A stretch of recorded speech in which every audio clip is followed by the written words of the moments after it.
Then, hello everybody. Then I'm glad to be here, invited by those guys. Then I just started my group 1 year and a half ago in Milan. Then from Singapore. I moved from Singapore.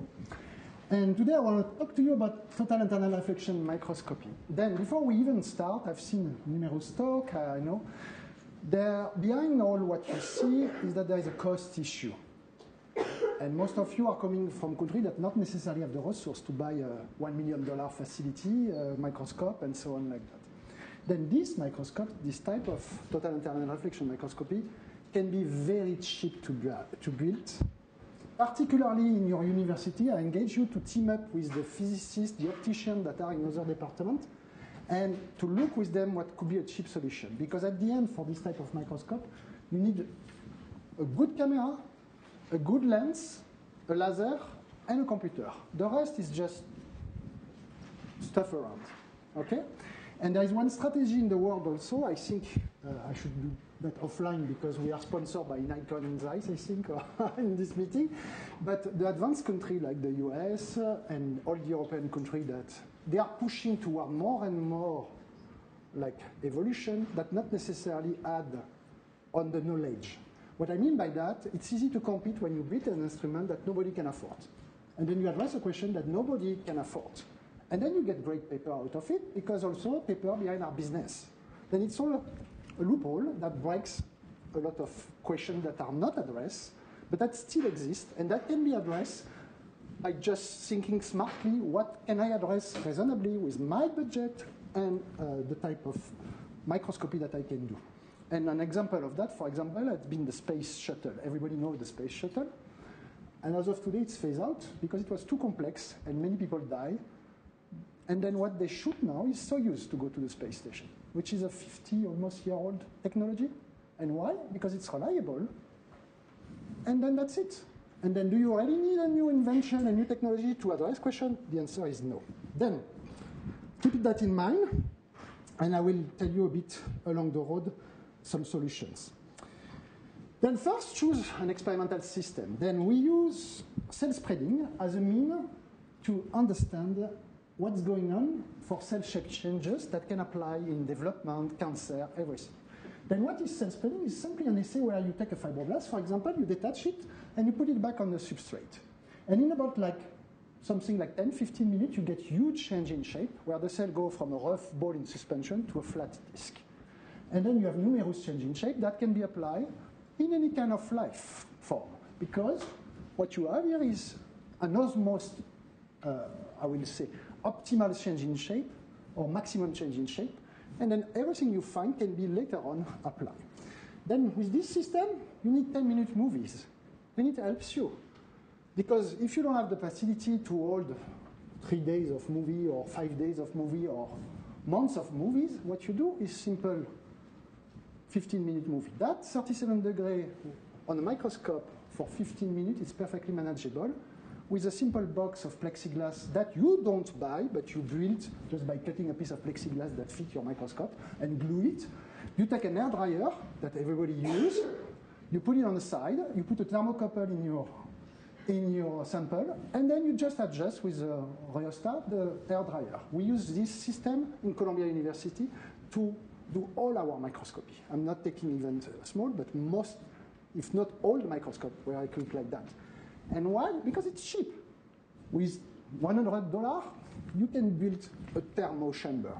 And then you use CO2 independent media for 15 minutes instead of using CO2 dependent. And all that, you can, this is done here with an air dryer and without any, it's 37 degrees, but with a ringer, which is basically a media that doesn't require CO2, and you have this type of result. Then, why we use the total internal reflection microscopy? Then basically we have the problem of edge tracking. I will go over that. And this technique is very good for us because we can follow particularly the cell-substrate interaction, which is adhesion formation and cytoskeletal dynamics, but also it's great to study membrane dynamics and particularly fast phenomenon of exocytosis. Then what is the principle of this microscopy? Then you have propagating light that will encounter a media with a lower reflecting index. That's the basics. And then at the critical angle with your interface, which is basically the interface between the water on the top and the glass on the bottom, where refractive index are 1.5 for the glass and 1.35 for the water, you have a sort of bouncing effect. And then what you create is an electromagnetic field, and then basically you have a single sheet of light of 100 nanometer. Then all the techniques that you heard about SIM, about deconvolution, about all that, you get rid of that. Because you have the best optical section, 100 nanometer, single frame. You don't have any pollution, then you don't need all that behind, which is great because you get 200 nanometer resolution straight from your data. Then, this is the system. How it's built. Then you can buy commercial expensive system, which are basically through the lens. Then basically there is a lot of optical parts and so on. Then it's good, you can steer, you can do a lot of stuff. But you can do also just a simple microscope like that. And that's what I wanted to highlight. Then basically you buy a prism. Then you have a laser. By a couple of mirrors, you bring this laser into the prism. And then if you just buy the prism that has the right optical property, you create a TIR-like microscope. On top, you put an objective, immersion water, for example, in that case, that by this way it goes into the media. And then on top of that, you have a camera, and that's it. You don't even need the body of the microscope. You can just build parts, hold the camera with something that is sturdy enough, hold all that, and then you have a microscope that gives you 100 nanometer like light sheet. Okay? Then the advantage, as I was saying, then the penetration is around like 100 nanometer, where our confocal gives you at best 600 nanometer around the sections, plus all the light that came as a pollution. Then excellent, I will say even signal to noise ratio. Less photo bleaching, indeed. You do just, the simulation is around 100 nanometer for the entire cell. Then basically the cell receives far less light. If you have a 2-micron cell that you section with a confocal, you basically had a lot of light. This is very simple. Then you get homogeneous and simultaneous simulation of an entire field. And this is very important because scanning, SIM, all that require several images or a scanning method. And from one dot to the other in the cell, you don't have the same time. In this case, you have simultaneous lighting. Then there is no problem of that. The restriction, for sure, is the limitation, meaning you see 100 nanometer of your sample at the bottom of this interface. Then you need to find a biological equation that fit with these techniques. But there is, trust me, millions of questions that can be asked. Then, one of the first questions was this issue of tracking the cell edge, because we wanted the kinetic parameter of the cell. Then, plenty, you can find numerous papers that track cell edge using, even including those where I participated, DIC for dichroic interference, just light, and then you apply software, correction, so on, and then what you get, because of some optical issues, you get at best something with a 20-25% margin error, and you have a lot of cells that, because they exert a new feature, you don't sort out. I mean, you cannot track them. Then, for example, I give you an example here of movies that I made. Then this is a cell spreading with a fluorescent marker for the cytoskeleton. And then this is TIR-F here and DIC. And then what you have is the behavior of the cell over this 10 minutes of movie. And the critical part here is, for example, if you look at DIC, you see the edge of the cell seems to be here. If you look in TIR-F, the edge of the cell interacting really with the substrate is far back. Then the TIR-F allows you already to see differences and to see already what's 100 nanometer and potentially interacting to the substrate compared to the rest. And the signal to noise is perfect, meaning this is very easy to differentiate where you have your signal, where you are not your signal. Then in order to have a sort of systematic view without any molecules, then what was developed in the lab, for example, was to use cytosolic dye. Then you use just a cytosolic dye, like calcine orange, that stick into the cytosol. And this is an image made with a very dirty cheap microscope. It was an old 20-year-old Leica immersion water, from the top, and then with a prism, TIR-F. And then what you have, for example, is this movie of excellent signal. That's the classic image sorted by bright field. Then you see how noisy it is. And this you have the TIR-F. Then this is super easy to track. You have a perfect signal to noise ratio. Okay? And it's also a movie that lasts for 5 minutes. Then from that you get analysis. You can do then MATLAB. Anybody can afford a laptop more or less with a couple of software that are either open source of that one. You can do that under ImageJ. You can do that under several software. It's very straightforward. You just read a bit, and then you can track your edge, then get parameters, and from there, you get other information. Then first thing first, then what did we learn about edge tracking? Then with this simple essay, we deciphered that there was 2 phases of the spreading. As you have seen, there is a sort of egg on a pan like that, very fast. And then later on, some contractile, some events. And then what we know is this, basically there's a phase transition where the cell goes from basically a very fast spreading like an egg to something where some parts are spreading, some parts are retracting. Okay? And then from numerous experiment and so on, there have been definition of those events where here you have mostly an actin-driven polymerization that push the membrane. And here you have also actin polymerization, but contractility also that enter in the equation, and that start to pull on this actin and create adhesion and so on. Then again, you can look at it in a classic DIC. Then this is one example of one cell. You see one first phase and then second phase where it goes much slower. Then this movie can be analyzed by a chemograph where you have time here and position here. And you draw a line across this cell, and that's what you obtain. As time goes, the cell is stuck first, then it starts to spread in this early phase.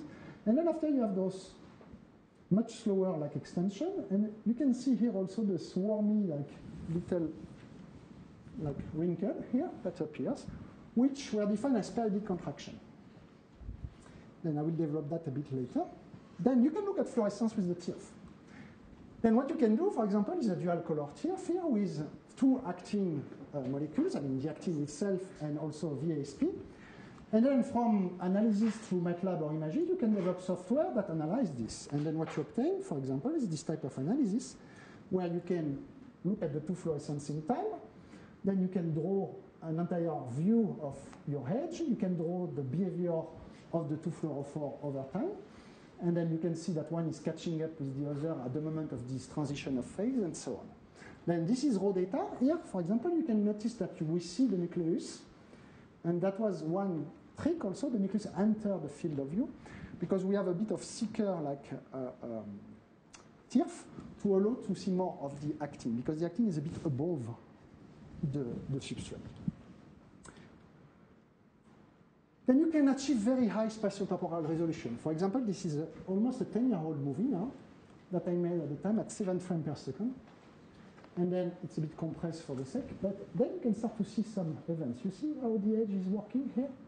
Then with this type of frame rate, you can start to see events, to highlight events, and you need what? 1 minute, 2 minutes. Then it's very easy to do, in sort of, if you have the setup and the camera to achieve this type of frame rate. Then you can do chemograph analysis not only on the cell, but on those events. And as you remember, before there was those waves, and then in fluorescence, that's how they look like. And you see, there's this sort of dampening mechanism where the cell is like a worm or a caterpillar. Then it's moving, touching, moving, touching, moving, touching. And all that, if you sequence, it's 20 seconds. Then the precedent speaker was talking about cycles. Then she unveiled cycles in the range of day or 12 hours, I forget. I mean, there is those. This is a cycle of 20 seconds. And in biology, a lot of the systems have this cycling. Then that's also the question you should think about. Because when we look at biology, very often, what you do is, in fact, just take the phenotype of an accumulation of those steps. To be more simple, if you track motility of a cell, many labs will do one image every 10 minutes, and then over days, you have a track, or overnight, you have a track of the cell, but you have no clue on what makes this cell move, really. Then, by making a very short movie, it's like let's take an analogy with the human beings. Then, someone in the moon wants to track the behavior of the human beings. I have no clue. Then he will make an image of a city or something and track each human being one image every hour. Then what you have, Mr. X is going from place to place, and then you track his daily life.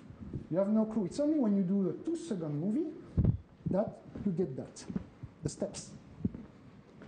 And then by doing, for example, a 10 image per second, you can recapitulate what are the critical events that are just accumulated and explain what the guy is doing. And then that's where your question could be.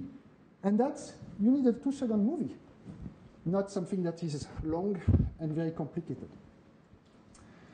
Then over the years, what appears with those periodic events is basically this behavior. That the edge here, in fact, of the cell, as I was mentioning, is behaving like a caterpillar. And there is adhesions, actin that is polymerizing. And at one point, there is a limitation because there is contractility. And there was a sort of explanation here how this event of buckling and contractility can happen. But in this model, there was one element that was forgotten, is the membrane itself. And then I was interested to understand what the membrane mechanics and the membrane physical property could do also in this system to explain what's going on. Then before we go to that, I will show you a couple of approaches that we use to understand also what's going on. Then you can couple the TIR-F with micropatterning. Then this is a trick that allows you to get potentially zones of the cell that are not supported by the substrate, but you can still see them. What I mean by that, you're going to argue, okay, the TIR-F is a technique where I can see only 100 nanometers, and then what else? Then the point, what happened for the cortex of the cell that is non-supported by adhesion and so on? Then this is a way to answer to that. You just pattern lines of fibronectin, and you look at what's going on above the line. And then you can extrapolate that because there is no adhesion in this zone, because you put something that doesn't stick, then you can extrapolate what's going on. Then you can track live, again, apply some software here, and then, for example, in that case, what we did with a colleague, a friend of me, is to track alpha-actin, and then you get flow of the cytoskeleton, and then you can start to extrapolate laws and so on. Again, 10-minute movie. You don't need more. You just have a lot of information there. You can track this type of event. And then just by the cell, by accumulating those events over days, we'll start to do like differentiation and so on. But this is really the key point, the starting point of the event.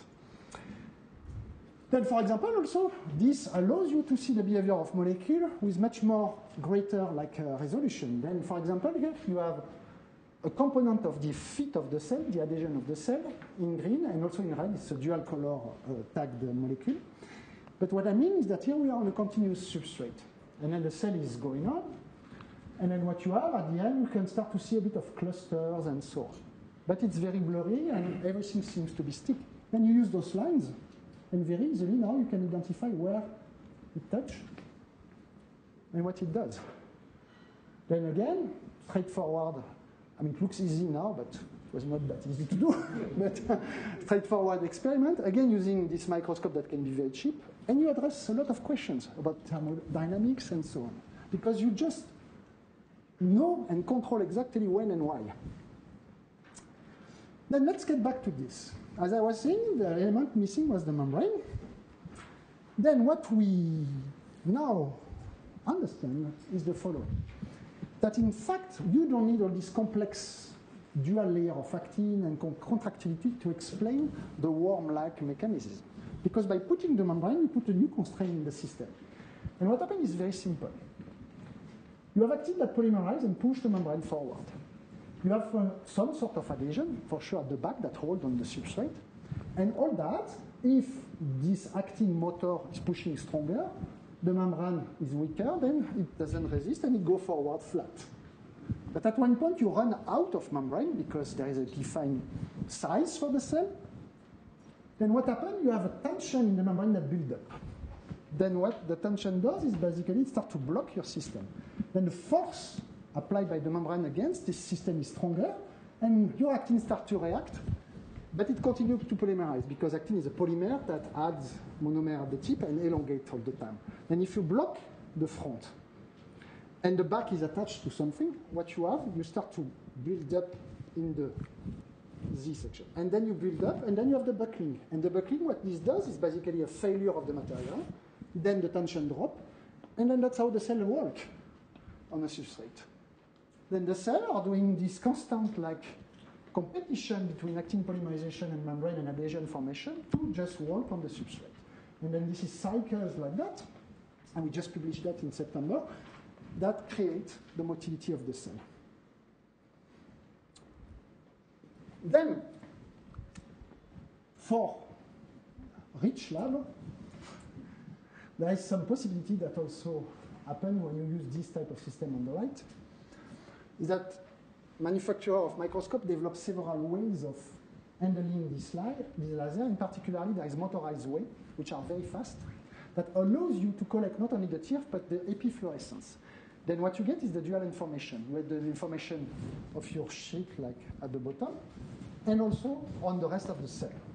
And then you can generate raw data like that, movies. For example, here I show you an example of this, where you have the DIC here, you collect adhesion protein, this is paxine, and you collect actin, and this is the two fluorescence combined. There is actin of the TIR-F, which is in red, and the actin on the epifluorescence, which is in blue.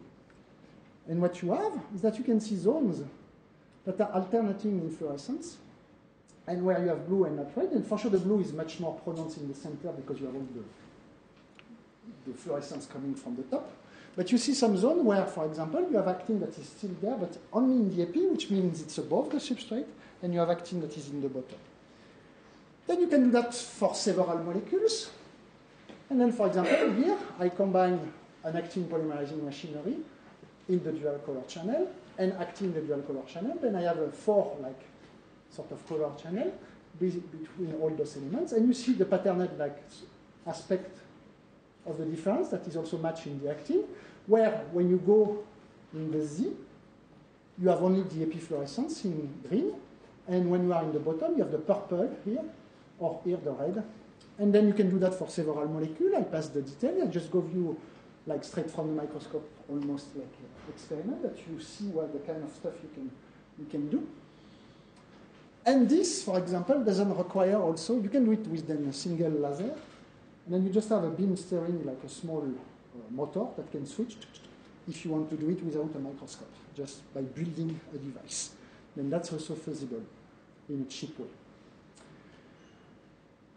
Then we are doing mechanobiology, and what I wanted to highlight also is that the capacity,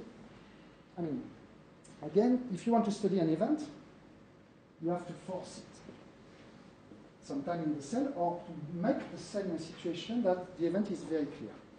Then what we do is either, since we are studying environmental clues and what's going on also from the outside, then we have a tendency to try to synchronize all that and to put devices that force the cell to do something that resemble the event we are looking at. To be more simple, I will say, I will take a human example again, which is nose picking.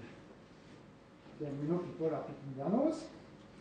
Then, if you want to study that from the moon perspective, you take this room and you make a movie, and maybe you're going to see sparks events. Then what you have to do is to put all your cells in a situation by doing some sort of trick. And in our case, for example, you can put every individual in a car and put it at a red light. And everybody behind the wheels of the car somehow has a tendency to pick the nose one way or the other when they wait for the red light to be going. And then by making a movie on this particular zone, I will highlight that. It's the same for mitosis. Everybody agrees mitosis is important. But you take a naive scientist that make a picture of a cell, or then there is one cell dividing, then two cells dividing maybe, and the rest are just flat. Oh, it's a side event. I don't care about that. Until you have a synchronization or something like that, or you make a movie, and then, no, it's the fundamental event. Okay? Then, to cut, I can digress forever on that. The point here is that we use devices. Then here we use I wanted to look at the load of the membrane against the cytoskeleton. How you mimic that? Then you create an artificial load either by mimicking the membrane itself, then you put a cell in a wheel, a pit basically, and there is walls, or you let the cell go over non-adhesive substrate forever and you look at what's going on. And that's the movies that we did. Then either you put the cell, then it will be, some part of the cell will be stopped, or here you have a pattern, it's a circle of fibronectin, and now the edge of the cell is going over the non-patterned area. And what you have also the epi and TIR-F, and what you see, it's a bit compressed here, because for the sake of presentation, but what you have here, in the epifluorescence you have a continuum, in the TIR-F you have those large black areas that appear at the back, which means that most of the actin, again, is buccal, and that was part of the proof. Again, TIR-F experiment, simple, you just have to tweak your assay to produce something that can answer your question. Then the great aspect is that it's not limited to cell spreading. And basically, the limit is your creativity, what you can think about, okay? And in another story, then we develop here the same assay, but we'll think at phagocytosis. And phagocytosis is a fundamental immune response. That's what happens, a bacteria penetrates in your body and is swallowed by the macrophage, and they will try to kill this bacteria. Then there was a question about membrane remodeling and so on. Then the idea that we had, okay, if you do this 3D assay with beads, what you have is a very crappy fluorescence. Very slow, you need to slice with confocal. Now there is light sheet microscope that can address that better. But again, how many millions we need to have a light sheet? How many times you need to? Then, let's simplify. We're just going to coat a cover slip with IgG, immunoglobulin, like if it was a bacteria, and then we're going to use the TIR-F. And then at least the early event will be similar because it's going to recognize as a giant bacteria to engulf, and it's going to start to extend its pedipole. And then what you have is this type of assay when you have the membrane here with the GFP plasma membrane and the RFP actin here. And then you can, again, this movie is like something like 120, 3 minutes. This is the analysis of the motility of the cell. Excellent brightness to noise ratio. You can see all the reorganization of the cytoskeleton in a 3-minute movie. And then you solve a lot of questions regarding the early events of phagocytosis with this type of assay. Then edge tracking was useful, signal to noise base, adhesion formation, cytoskeleton dynamics that we have seen. Then my lab is focusing, the main question we're addressing is membrane cytoskeleton interaction in different systems, like fibroblasts, macrophage, but also in cancer with the study of glioma, which is a brain tumor. Then the TIR-F is also great for membrane dynamics, because what you have is mostly a single, as you see from this movie, you have a single membrane, like sheet, that you can study, and you can see membrane trafficking on endocytosis and endocytosis. Then I will show you a couple of examples. Then we start to look, for example, just look at this on the left. Then you see in the TIR-F you have those brighter zones, okay? And when the cell is going to spread, those will disappear up to a given point. When they have all disappeared, everything seems to be similar, and suddenly the actin will change. Then this is the first highlight that the cell is working again with a mechanical signal of membrane tension. Then you have a plastic bag in your pocket. You go to the supermarket. What do? Put your hands in it, or you blow in it. And when you expand it, when does it stop the extension? When the tension in the bag rises. Then the cell uses exactly the same mechanism to feedback on its own shape. Then by reading the membrane tension, and it can change behavior. Then that's the kind of question, and then we are asking, what does it has to do, for exocytosis, endocytosis, and so on. Then what we observe is that during cell spreading, the plasma membrane tension decreases in average, and that the plasma membrane area increases and is controlled by the spread area. And how? By a spreading induced exocytosis. Then how you follow that? Then basically that's the principle. Then you have plasma membrane area, the area of your plastic bag, let's say. But the cell has another trick. It can increase this by bringing more membrane or decrease it by doing endocytosis. Then we were focusing, for example, on exocytosis that can occur potentially at this interface. Then why? Because this is very fast events. Then the first trick that we did, we just use a lipid dye that goes everywhere. That's a lipid dye that can stain membrane. It's not crossing the membrane, but it's 350 times brighter when you insert it into the lipid layer.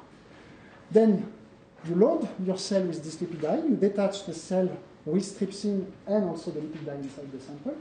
Then you wash rapidly your cell in suspension, you spin down and wash, and then you spread back your cell. And using the TIR-F, what you obtain is this type of experiment. Again, the cheap TIR-F, the prism, and then you see those explosions under the cell, which are just vesicles from inside that will go on the surface, and they explode at the surface of the cell, at the interface. Then this is the sign of exocytosis. You can analyze that. Then you see the vesicle docking and fusing. And you even have large vesicles that form a sort of fusion pore where you keep open for a while as the dye is diffusing. Then what does it mean is that we have membrane exocytosis during spreading. There is multiple compartments in the cell. Then you start to use different labels, and you apply the same techniques, and that's the kind of result you can go. Then we came first for 2 compartments because they were potentially described. Then the light endocytic compartment, that is something that has been linked to membrane repair, and the Golgi, which has been linked also to polarized cell migration, meaning the Golgi start to polarize and potentially bring component at the leading edge of the cell versus the back of the cell. And when you do that, for example, if you look at the late endocytic compartment with TIR-F again, then this is almost, I think it's 2 times faster, but this is almost like real-time acquisition. Then this is 7 frames per second again, and oops, and it's so fast that it doesn't play. Okay, then what you have, you see those events as the cell spread. Then you have some events that some explosion like that. But this was relatively mild. And we're thinking, okay, since we have a steady increase of membrane area, how it works. Then we look at the other compartment, for example, the Golgi, and that's what happened. And then the cell is spreading, as you're going to see here. Then as I see, it's almost live raw data. I didn't process that. It's almost straight from the microscope for the purpose of this presentation. And then you see this explosion, 1, 2. And then as the cell goes, you see also all the membrane trafficking. And then you have all those tubulo-vesicular structure. And then you start to have large explosion. And as the cell reaches its final area, it's much more evident. It's like a sort of fireworks that start. And then you have a bunch of those events of exocytosis. Then you can track different molecules. Then you can start to quantify and do all the messaging of the data. And then what you obtain is some level of understanding of what's going on. And what we see, then we have those 2 compartments that were going out. And by blocking, for example, microtubule, you can obtain different behavior. You remember the Lamp 1 movie, that was the first movie. And then what you have, we depolarize microtubule, you still spread perfectly, but the membrane area is not increasing in that case. And what you have is that all the lysosomes are stuck like a gel-like. And then people that like rheology also, they can maybe also massage those data, and then you can start to know what are the viscoelastic properties of the cell or this type of event with this type of name. Again, almost raw data from the microscope, and this is, here it's 4 times faster than what it happens. But this is, again, very straightforward, and you have a beautiful brightness to contrast ratio, and signal to noise ratio, sorry. Then another trick, you can use chamber or whatever. I designed my own chamber that I drilled from an aluminum plate that allow me to change media without too much drying, but you can use any kind of stuff. And what you can do is put drugs, for example. Then I put this example as where you have this cell is under microtubule depolymerization, and we're going to induce a huge calcium burst. And then, for example, in that case, you're going to have a huge, I put the drug, and in one wave, you have this flash of exocytosis. Then you can put drugs, again, maybe 2-3 minutes, 5 minutes, very straightforward. It doesn't count a lot of time. You don't have also all the defocusing problems because you just record for 5 minutes, and if your sample is relatively stable and established, I mean, this is something that is relatively straightforward to do. Then you can address all the intracellular compartment and start to draw conclusion on all this type of stuff. Then the conclusion may not be of your interest, but at the end, what we define is that there was a specific recycling pathway containing GPI anchor protein that go back to the surface. Then how we define that? Then that's another illustration of the capability. I will tell you a little bit of that. Then the problem is the following. Then you have the DIC here, you have actin here, and you have this GPI anchor protein, but you see all your membrane is down fluorescence. Then how I'm going to see a fusion event in this background where all the membrane is already fluorescent? Then that's where we think, we look, and the GFP is in fact, some versions actually, are sensitive to pH. Then they are quenchable by acidification. Then this is an example with this GPI anchor protein, where then we customize the GPI anchor protein with a GFP tag. And what we did is that we made like some ramp of pH. And again, like you can see that if you go up to pH 6, 5.5, you have a reversible capacity of bringing back the fluorescence. But some unknown reason, I don't know why, if you go at pH 4, it's almost very hard to revert, meaning that there is a sort of switch in the conformation of your GFP that probably doesn't allow the recovery or the recoil or whatsoever under the cell. Then we use this property, and what we did is that we did a fast quenching with acid. And then look at this cell, it's almost dark at the beginning of the movie, and as the cell goes, you see all those explosion events, and you're going to see that progressively the membrane is getting replenished in fluorescence also. Then this allows us, with this quenching technique, to see exocytic events. Again, simple experiment, relatively short in time, just think. Then you have a lot of possibilities by using the proper dye, the proper methods to work through this type of questions.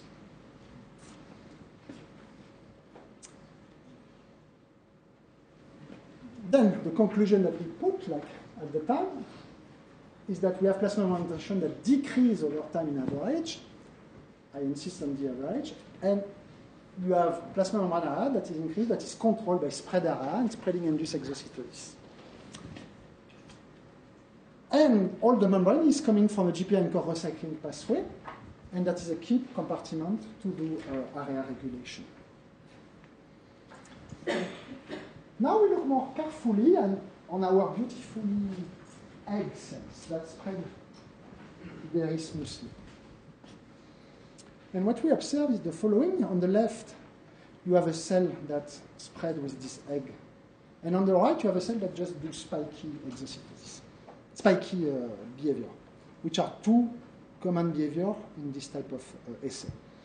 But on the left, you see that it's dark, and the cell suddenly, poof, you have a burst of return of the fluorescence.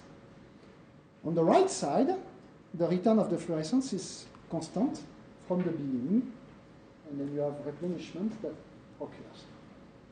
Then that's how we came also from the plastic bag experiments. And when you quantify that, that's how it looks. This is the cell motility that is tracked by the brightness and the contrast, and then you have this burst of exocytosis. Then we came back to this movie that I showed you before, this Golgi event. And as I was saying, in this also, you have almost no exocytosis as the cells spread fast at the beginning, and everything is coming later. Then you can count those events and position them, 1, 2, 3, and so on. And then you can start to correlate the edge of the cell behavior, the motility behavior, and the membrane trafficking. And what you obtain is this type of analogy and figures. Then this is the decomposed movie, 10 minutes, okay, a couple of keyframes. This is 350 milliseconds, 350 milliseconds between frames here. Then you have the docking of a molecule, it's an example. And then you have fusion and diffusion of the dye inside the membrane, okay? Then you count those over time. Then you first track the motility of your cell, and that's what it gives. This is the radius of the cell over time, and then this is just from the analysis of the fluorescence. Then you can track that, crop, and then you see the cell is basically spreading fast. And then there is a event of protrusion refraction later where you have the blue and the yellow that are alternate like that. And the cell is protruding, refracting, protruding, refracting, protruding, refracting. Then you count the event of exocytosis. And basically the 3 first minutes, you have a huge increase in area. You go from almost 0 to 1200 micrometers square, but you have no moment gravity. And then it starts. And then you plot that in function of the area, in function of the exocytic event, and you obtain this beautiful biphasic curve where 3-4 minutes, nothing, and boom, I reach the limit of the membrane, and then I have no exocytosis. Then very useful and powerful tools to study the TIR exocytosis. It's also true for endocytosis. I didn't perform much experiments, because one of the problems with endocytosis is that you have to think about accessibility of neural ligand at the glass cell interface. And some ligands go through, like transferrin, but some ligands, like epidermal growth factor, are somehow blocked for some weird reason that we don't yet solve. Then, depending on what you want to do, you have to see what's feasible. Then, this is in vivo, what I showed. Then in vivo system, we can track very well cell motion. When you have an high signal to noise, we came to that at the beginning with those dyes, and then with this signal to noise, it's very good for that. You can track adhesion, particularly cytoskeleton dynamic, because at the end, the feet of the cell are what's on the substrate, not on top. And membrane dynamics, because you have this accessibility of a beautiful flat membrane that fits with the bottom of your cell, then you can do exocytosis and endocytosis. Then some of you may be interested. This is also a very powerful system for in vitro analysis. So you can dock your molecules of interest with a given fluorophore and look at binding kinetics. You can look at a lot of in vitro questions. And there is a lot of fuzz of high resolution, palm, iPalm, storm.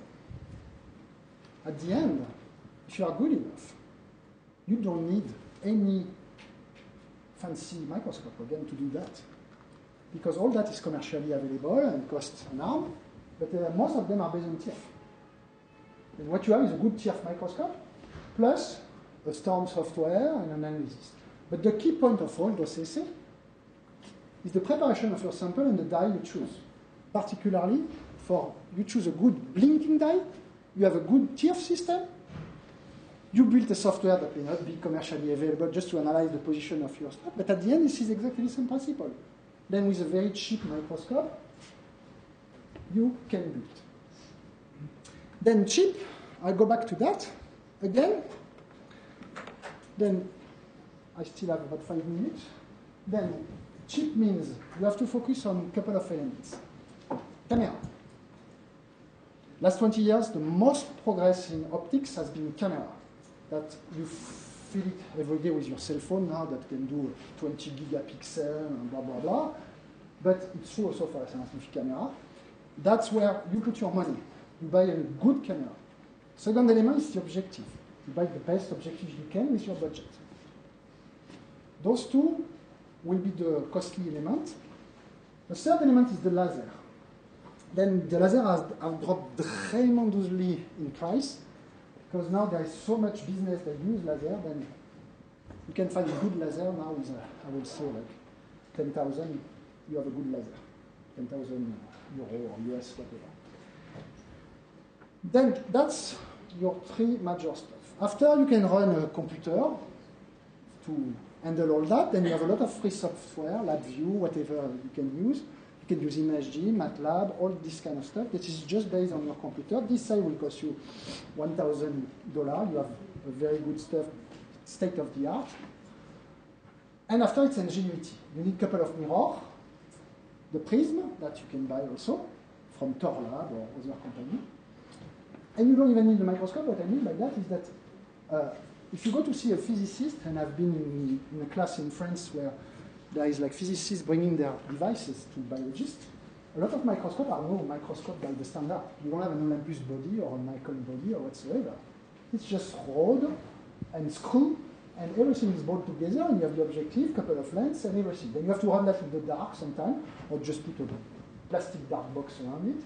But be ingenious, because you can achieve top-notch science level, like Harvard style or whatever, with a cheap device and a good biological question that fit with your window of time. And that's really what I want to emphasize. And also think about interdisciplinarity. Seek your mostly biologists, I think. Is there some physicists here or engineers? Then you are biologists. Then for us, I'm biologist also. Optics and stuff, it's a mystery. And then company play on that. They give you like stuff that, you don't know shit, you do luck, and that's it, you can have a great image, you have no clue how it works, but please sign here. Then you go to physicists, and they have a very different approach. A lot of them are using laser every day to study whatever. But you can bring your biological question, team up, and then you build this device that you need. And that's where you can make a great discovery, in my opinion. Then good luck, and thank you.